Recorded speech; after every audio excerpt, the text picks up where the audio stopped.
السلام عليكم، كي دايرين؟ نتمنى تكونوا على خير وبخير وبصحه جيده. رمضان مبارك كريم، يدخل عليكم باش ما تميتوا ان شاء الله بصحه ورزق وتيسير كل ما تمناو. مرحبا بكم معايا في فيديوهات جديده ان شاء الله اللي غنشارك معكم طيله شهر رمضان الى قدرني الله طبعا، ونشارك معكم شهيوات اللي هي جديده واللي هي ناجحه اقتصاديه وغادي تنجح لكم من اول استعمال ان شاء الله. ندوزو على بركه الله باش ما يجيش الفيديو طويل. ندوزو للمقادير. اول حاجه عندنا في المقادير نصف كيلو ديال الدقيق الابيض، بالكميه تتبقى على حسب افراد العائله. نصف كيلو ديال الدقيق الابيض، معلقه كبيره السكر، معلقه كبيره ديال الزيت المائده، ومعلقه كبيره ديال الخل الابيض، وعندنا قليل من الملح. نعاود لكم: نصف كيلو ديال الدقيق، معلقه كبيره ديال الخل الابيض، معلقه كبيره ديال الزيت المائده، ومعلقه ديال السكر، وقبصه ديال الملحه راه على حسب الذوق ديالكم نتوما اش كتبغيو، راه عينكم ميزان.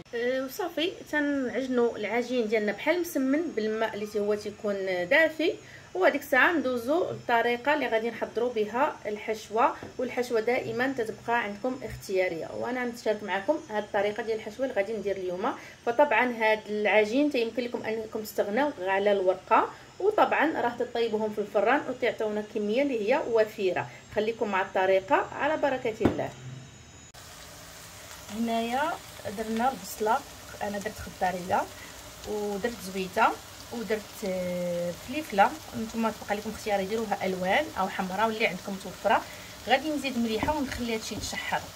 بالنسبه هاد الحشوه بغيتكم تركزوا معايا، انا غادي نديرها بالكفته ديال الدجاج، وغادي نسمها بتنسيمات ديال الحوت. دونك غيجيوني عامرين بحال اللي راهم عامرين بالحوت. غنوريكم الطريقه. الا بغيتو تستغناو على الكفته ديال الدجاج ما ديروهاش، ممكن ديروا الحوت اللي متوفر. في هذه الحاله تزيدوا في الاخير من بعد ما نديروا هاد المكونات كاملين اللي غادي نشارك معكم، تضيفوا واحد العلبه ديال الطون ديال الزيت، تضيفوه في الاخر بالزيت ديالو او تتحيدوا ليه الزيت، هذا تبقى لكم اختياري. المهم غادي نحرك مزيان حتى تهبط ليا هاد البصيله مع الفلفله. عاد غادي نزيد الكفته. بالنسبه للعجين ديالي هو هذا العجين، شوفوا كي تيجي رطب.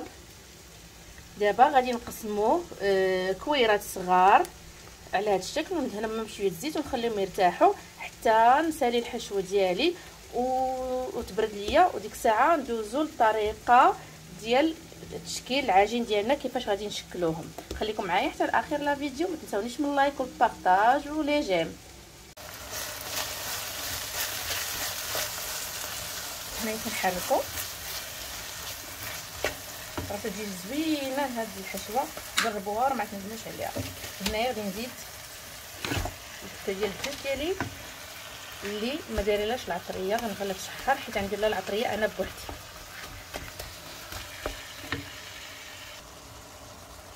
دابا هي الدجاج طاب لينا مع البصله والفلفله. دابا غادي نزيدو العطريه والمكونات الاخرى المتبقيه، وغنخليو الحشوه تبرد وندوزو نعمرو لي سيغار او لي نيم او المهم سمنات اللي بغيتو نتوما تصوبوهم. بغيتو ديروهم بسيطلات فتديروا الكويرات ديال العجين صغيورين وتديروهم على شكل بسيطلات بسمنات صغار.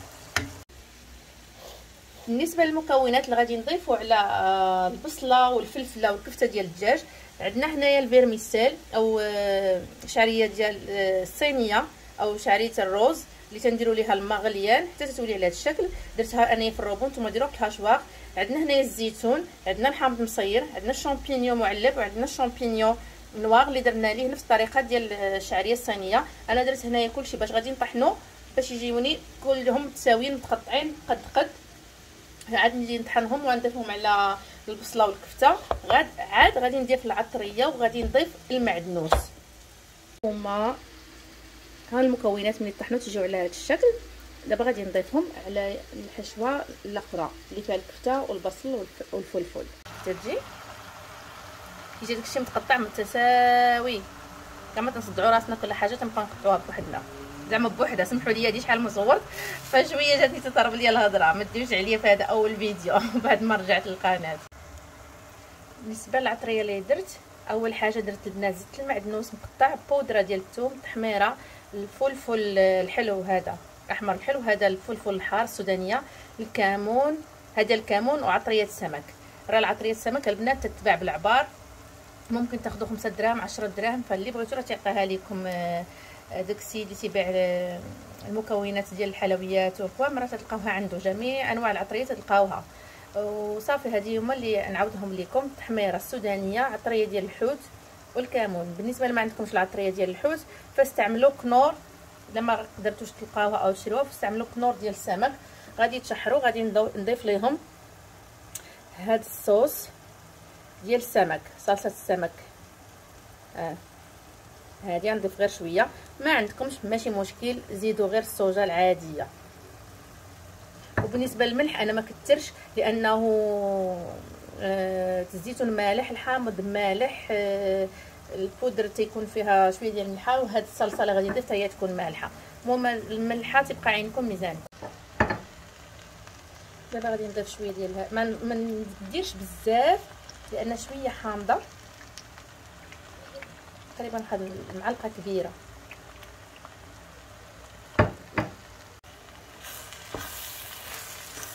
صافي غادي نحركها دابا مزيان حتى تمسك ليا المكونات والعطريه وداكشي مع بعضو. غنطفي عليها تخليها تبرد، وهاديك الساعه ندوزو للطريقه اللي غادي نشكلو بها العجين ديالنا. واحد الرائحه طالعه منا يا سلام. هانتوما دابا بعد ما طلقات ليا العجين ديال السيجار ديالي غادي ندوز نشكلهم. وهنايا تندير زيت المائده مع مايزينا هو باش تنسرح العجين ديالي، لانه تعطينا هو تعطينا ديك التقرميشه على شكل ديال الورقه. غادي نسرح دابا العجين ديالي مزيان ونرجع لكم. دابا هما تنقرصوا، شفتوا العجين ديالي راه مدلوكه وراه تنقرصوها مزيان حتى تتشكل لينا، حتى تبدا تبان لينا الطبله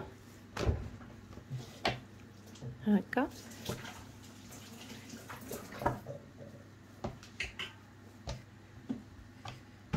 شتي كي تتولي راه تتولي عرفتي مورقه.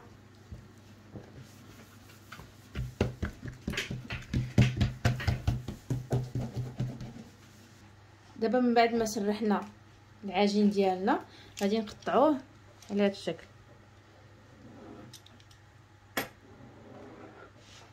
مثلثات على هذا الشكل. نتمنى تكونوا فهمتوا الفكره وصلاتكم. هانتوما دابا غادي نبقى نحط الحشوه ديالي هنا هنا هنا هنا ونشكلهم على شكل سيجار. من بعد ما طلقنا العجينه مزيان بالزيت والمايزينا حتى تتورق لينا، وتنقطعوها بالجراره ديال البيتزا على هاد الاشكال، على شكل مثلثات.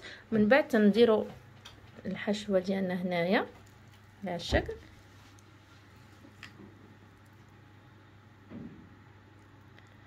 اسمحوا لي، وتنديروا هكا، تنديروا هكا،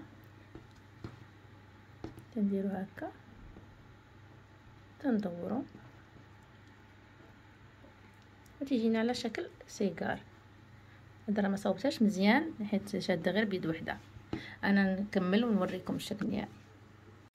من بعد ما قسمنا العجين تناخذوا الحشو ديالنا وتنحطوه على هذا الشكل.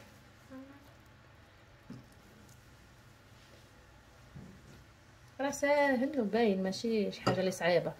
تنديروا اول حاجه هكا، تنسدوا هذه هكا وهذه هكا، وتنلويوه على شكل سيجار. يجينا على هذا الشكل.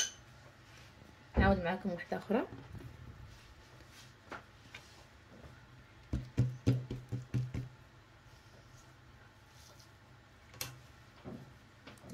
تنحطوا الخليط، تنديروا ليه هكا، تنديروا هكا،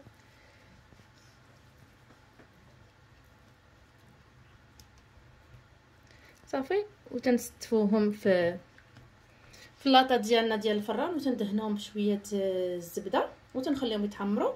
وملي تيخرجوا تنزوقوهم اما من الفوق بالفرomاج، المهم على حساب نتوما شنو بغيتو متوفر، او تخليهم هكاك عاديين. خليكم معايا تنوريكم الشكل النهائي ديالهم ملي يطيبوا كيجيو. وهذا هو الشكل النهائي ديالنا ديال لي سيجار. نتمنى ينالوا الاعجاب ديالكم وتجربوهم وتردوا عليا الخبر، راهم تيجيو رائعين. هانتوما سمعوا التقرميشه، هانتوما. وبصحه فطوركم، وخليت لكم الراحه، ونتمنى هذا الفيديو ينال الاعجاب ديالكم. ما تنساونيش لي لايك ومن جيم وبارطاج، وتسناو شهيوات لي جدادين، وان شاء الله نقدم لكم ديسيرات لي زوينين للسحور. خليت لكم الراحه، بصحه فطوركم، الى اللقاء.